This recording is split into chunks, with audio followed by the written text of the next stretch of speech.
Qui est réellement la personne de Jésus-Christ? Bonjour à tous et bienvenue sur la chaîne. Aujourd'hui, nous allons répondre à une question fondamentale. Qui est Jésus-Christ selon la Bible? Pour les chrétiens, Jésus-Christ n'est pas seulement un prophète ou un grand enseignant. Il est Dieu manifesté dans la chair conformément aux Écritures. Voyons ensemble les principaux passages bibliques qui soutiennent cet enseignement. 1. La parole était Dieu. Commençons par l'évangile de Jean.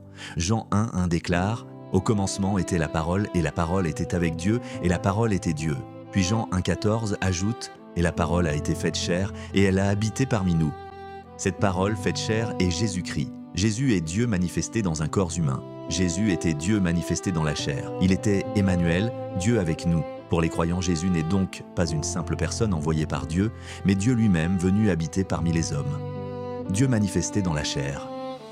L'apôtre Paul écrit dans 1 Timothée 3:16 « Dieu a été manifesté en chair, justifié par l'Esprit, vu des anges, prêché parmi les nations, cru dans le monde, élevé dans la gloire. » Ce verset montre clairement que Dieu s'est révélé en Jésus-Christ.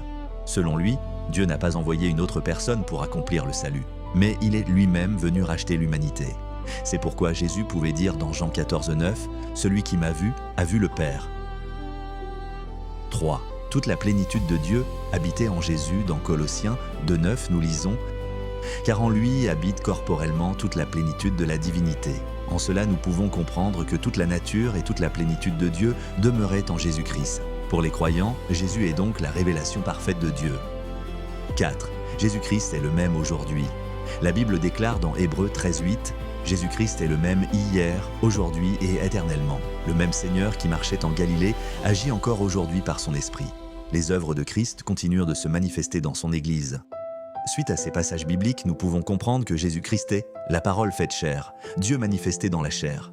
Emmanuel, c'est-à-dire Dieu avec nous, celui en qui habite toute la plénitude de la divinité, le même hier, aujourd'hui et éternellement. Merci d'avoir suivi cette vidéo. Si elle vous a édifié, n'hésitez pas à laisser un j'aime, à vous abonner à la chaîne et à partager cette vidéo afin que d'autres puissent également découvrir cet enseignement. Que Dieu vous bénisse abondamment et à très bientôt pour une nouvelle étude de la parole de Dieu